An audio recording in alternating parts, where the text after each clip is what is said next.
Hey, what's going on, guys? So today I wanted to talk about a video that has been requested quite a lot in the past, and it's only been after I have received an email from a long-time subscriber, also a member of the Tiling Guide, who said, "You know what? You should actually make a video about this." And he shared his thoughts in an email, which I will also cover in this video, and then also add my own experience and my own thoughts.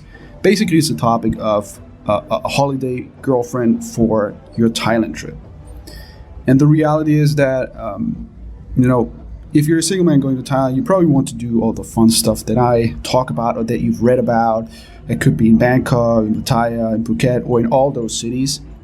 You try out all the stuff, right? And for some men, that is enough. And they keep partying every night. They meet a different girl every night. And the bars and nightclubs kind of become their territory, right? They enjoy it. They never get bored of it. But then there's another group of men that might party for a week or so, but then they realize, okay, you know what, I want to take it slow. The partying is nice, but I don't want to party every night. I'm kind of fed up with it. I want to take it slow. I want to relax. I want to chill, at a nice location, maybe somewhere on an island. But of course, if you're by yourself, that is usually pretty boring. And so what they're missing or what they're looking for is a holiday girlfriend. And that's what I want to talk about in this video: how to get one, how to make it happen efficiently, quickly, with minimal costs, and ideally no drama, okay? Because the last thing that you want is drama or anything negative in terms of emotions. Now, before we get started, a few things that I want to get out there. First of all, forget about the idea of booking a holiday girlfriend online or using an agency or whatever, or the misconception that, this type of arrangement costs thousands of dollars per day. It's absolutely crazy. It does not. And lastly, this is just my personal experience. If you want to make it happen quickly, efficiently, not waste much time, I would not go the route of meeting and building a relationship with a regular girl if it's for holiday only. Yes, it's possible, but in my opinion, it's too much effort, and then she might be at work and she's not very flexible with traveling, etc. So that's why I say, I would rather go with a freelancer, and I will go into detail as to why this is my preference. So when you talk about a Thai girlfriend for your holiday, you're thinking, okay, there are two options: a regular Thai girl that I meet, let's say, while I'm out clubbing or online, etc., or I can go with a freelancer. And I understand the idea of taking a Thai freelancer on holiday with you doesn't sound very romantic. I mean, that is at least on paper. In reality, my personal experience and, hundreds of guys that I've talked to, there's very little difference between a freelancer that likes you and an ordinary Thai girl. The difference is that the Thai freelancer is upfront and wants money, while let's say a regular Thai girl might want something else or some perks, right? Free food, free travel, or being the entertainment monkey entertaining her in various means, right? But notice how I said a freelancer that likes you, and that is the essential criteria. Many guys make the mistake of simply taking any girl with them that they find attractive, but they're not aware whether the girl also likes them, okay? And this is the reason why you find reports online stating that paying for a girl does not feel like the real deal, okay? This is absolutely crucial. This is the difference between a good experience and an experience where it feels very mechanical and it feels like a paid experience. Now, does she really like you? Before you think about taking a girl on vacation with you, in my opinion, you should at least spend some time with her, okay? Whether it's short time or overnight. You just want to find out about the girl and see, okay, does she really like me, or is it just for the money, etc., what she's up to. And then you can look at her behavior, okay? When you spend some time with her, for example, you book short time, an hour or two, but then she stays overnight, let's say at your condo, right? That's an indicator that she likes you. Some additional common sense cues are she wants to cuddle afterwards, she initiates intimacy or sex when she doesn't have to. Let's say, you just booked for short time, right?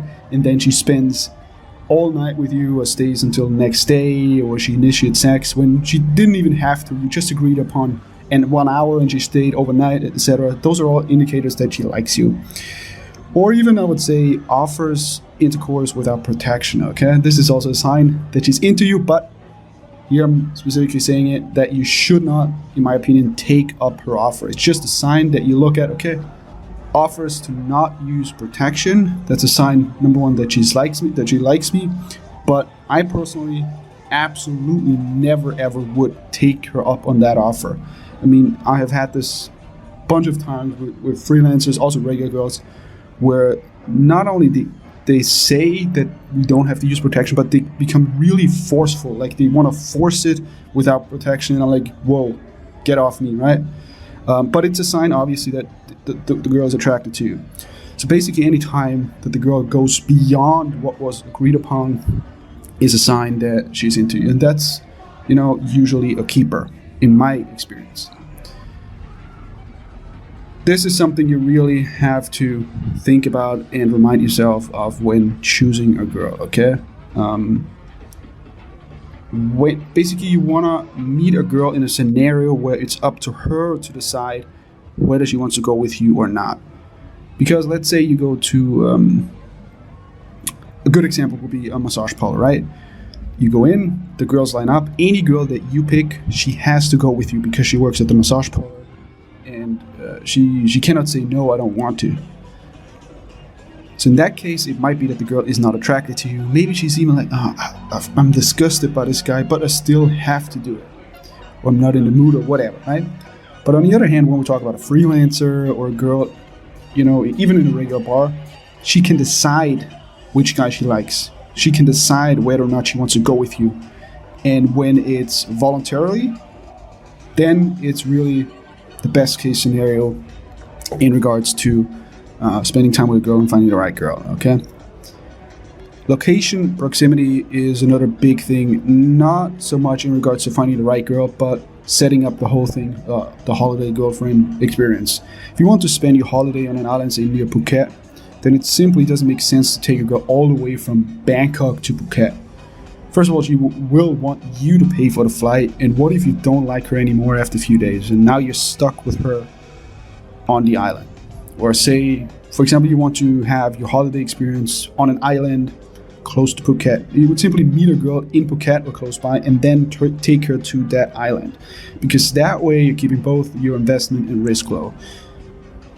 And the same obviously applies to when you should decide to stay near Bangkok or Pattaya. Alright? Now let's talk about what I call risk management. The last thing that you want is make a deal with a girl only to realize that you've messed up your entire trip and wasted money. And this is what I call holiday girlfriend risk management. I mean, it sounds a bit mechanical, like we're talking about a product, but at the end of the day, it's a service and you're putting your money and time at risk, so risk management is worth consideration, right? I always say you have to maintain the upper hand. You always have to maintain leverage. This is the most important thing to keep in mind when planning a holiday trip with a Thai girlfriend.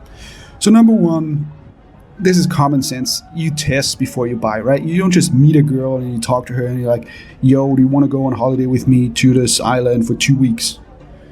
Without even knowing the girl or having spent, a few hours with the girl overnight.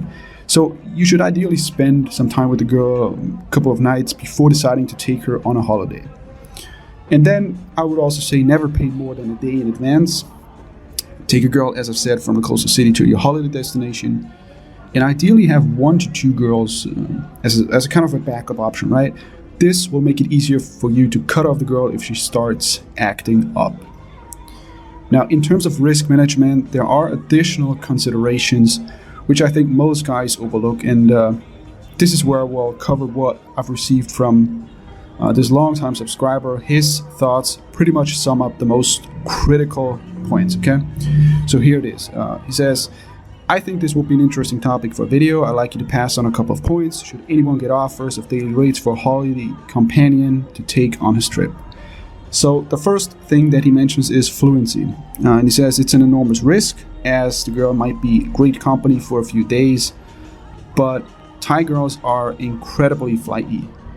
Unless you can remain calm and talk her down, it's a disproportionate risk. I can suspect the greater one Thai language skills are, the better one's chances of a good trip are. My opinion thus far is that if you can't completely understand a Thai drama show, you're not fluent enough.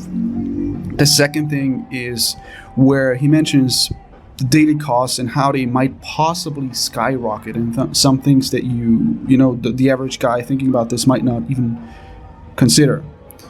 It might sound like a great deal, right? You have a girl on demand with you 24/7. You can go crazy, but you should also do a proper evaluation of the costs, because meals, maybe flights, I don't know, depending on where you met the girl, where the girl is staying, and then add in half of her daily rate for gifts.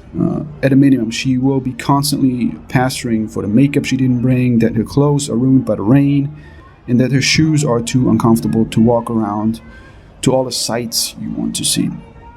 So do a full accounting of the expected cost before deciding that it's a good deal. Okay. Number 3 would be emotional hooks. Maintaining your emotional distance is difficult when you're with someone 24 hours a day, and you're intimate with that person multiple times a day, and that's just human nature, compounded by any efforts to sink those hooks in. And he says he knows his limits, but he has had to put his foot down when she crossed them, and some people will be less capable of doing this. Number 4 is libido. Hot chick. He basically says a hot chick that made you heart just looking at her. Well, that's nice, but how long do you think that attraction will last? For him, it was 3 days, and past that, it has kind of lost its appeal. I mean, women are still an attraction, but the 20th time dining at the Ritz becomes kind of, not so exciting anymore. And, he says the girl was still attractive, but the wow factor was kind of gone after that, after a few days. Then he talks about religion. He says Thai women, particularly the freelancers, seem extremely religious. Maybe they feel a need to cleanse their soul for what they do. He says he's not religious. And the girl he was with kept pushing tolerance onto him, like the idea of being tolerant. And that, in essence, to keep it short, that kind of annoyed him, and something to keep in mind. And the last point that he mentions is something else that you have to keep in mind, which is very important and will apply to pretty much all women, right? Is the period, and not the punctuation mark, the biological rhythms that destabilize any and all women. At the very least, you should find out when she's due. If she's due sometime during your vacation, then you should flee. He says Thai women seem to lose the fraying threads to sanity that they normally have, and that's his experience. You should run, and that's something you should keep in mind before even planning your holiday. Number 7, this is something I've added to this. The 7th point is knowing yourself. I think knowing how you tick is absolutely essential to getting it all right, whether that's the holiday girlfriend, your trip in general, or life in general. You can kind of look at your past experience and ask yourself a couple of questions. For example, do you get bored of any individual girl very easily, or do you get annoyed with girls easily? If that's the case, then perhaps having different girls regularly instead of getting one holiday girlfriend is a better option for you. And I know this applies to me. I get, used to and bored with girls very, very, very quickly. So for me, this would maybe something, a day or 2 would be nice, but beyond that, I would just be annoyed. So I know, okay, a long-term holiday for me with a girl, no, this is not going to happen. Just my nature, right? Also, you can ask yourself, do you only care about, intimacy, or do you only care about intimacy and the rest of the day you want to be left alone? Or does it go beyond that? You actually like hanging out with a girl? If it's only intimacy, then it's probably better to not take a girl with you. In that case, having other girls around you that you can call up or text to meet up with you might be a better option, because otherwise, if it's just a girl that you take with you for intimacy, and in the hours between that, you don't really like to have her around you, it might feel like a burden, okay? And the last thing to keep in mind is, or ask yourself, is do you want to be flexible and spontaneous? Is that something that's important to you? You don't want to plan far ahead? Do you like variety? Imagine you're with your holiday girlfriend and you see another girl which you prefer, or you simply one night you feel like going out alone and meeting other girls. What now, right? If the holiday girlfriend is up for that, for such an experience with another girl, then yeah, fine. But otherwise, the holiday girlfriend will be with you in the same room, and it will be annoying, or it might even cause drama. In this situation, for example, the idea of taking a holiday girlfriend to a remote island sounds good on paper, but it will probably play out very differently in reality. So I'm saying think twice about going ahead with your plan, and if you do, perhaps limit the trip to a few days only. You can always extend it if all goes well, but kind of like do a little test run, and if all goes well, you're enjoying it, girls having a good time, then you can always extend it, okay? Now, you're probably asking yourself, sounds all nice, sounds all good, but where do I actually meet a holiday girlfriend, okay? I mean, where do I actually find potential candidates for the role of my holiday girlfriend? Now, I've written extensive guides covering nightlife areas in Bangkok, Pattaya, and Phuket. You can check those out. And any place where, in general, you can meet a freelancer is a place where you can meet a holiday girlfriend, okay? Those places are a good start, and if you read those guides, you will see exactly where to find which type of working girl, what to expect in terms of prices and services, etc., etc. If you want something more advanced, you can always check out my Thailand guide. Generally speaking, meeting freelancers at, for example, nightclubs, even in nightlife areas on the street, will be your cheapest option. That is because there's no bar fine, and the daily rates can be negotiated without constraints. And oftentimes, freelancers are these gray area girls that are like, oh yeah, well, they're not really full-time freelancers or bar girls, full-time bar girls. They're just looking for additional money, or they might only go with, let's say, 2 or 3 guys a month. So that is an option, and it will be the cheapest one. If you take a girl from a bar or a Google bar, it will be very expensive, as the girl is not able to work during that time while on vacation with you, and you have to compensate the bar in the form of a bar fine, okay, that you have to pay. What are the costs of actually, getting a Thai holiday girlfriend? Now, unlike bar fines, something like short time or long time, there's really no set range for the cost of such an experience. And there are 2 reasons that I can think of why this is the case. First of all, taking a Thai freelancer on holiday with you is not as common as, let's say, booking her a short time or long time, or spending the night with her, etc. And second, and this is the bigger factor, where you stay and what you do during your holiday matters a lot, okay? It makes a huge difference. And it's, common sense if you think about it. If, say, you're staying at a luxury resort that has, amazing buffet, and there's massage services included, and all sorts of other cool stuff, then the girl that likes you might just say, you know what, this is awesome. I don't even want to get paid. Just being able to stay at the hotel for free and free food is awesome. I don't need any additional money. This is often the case, okay? I understand, it's hard to resist. If, on the other hand, you stay at some budget hotel that doesn't even have a pool, really just a tiny room, then to compensate for the lack of perks, the girl will probably most likely ask for a daily rate, and it will probably be the highest daily rate, as opposed to staying at a nicer place. The rate might actually be lower, or there might be no additional payment. So this is something to keep in mind. And some guys offer perks only in the form they say, okay, you can be my holiday girlfriend, and you can get free accommodation, free food, etc.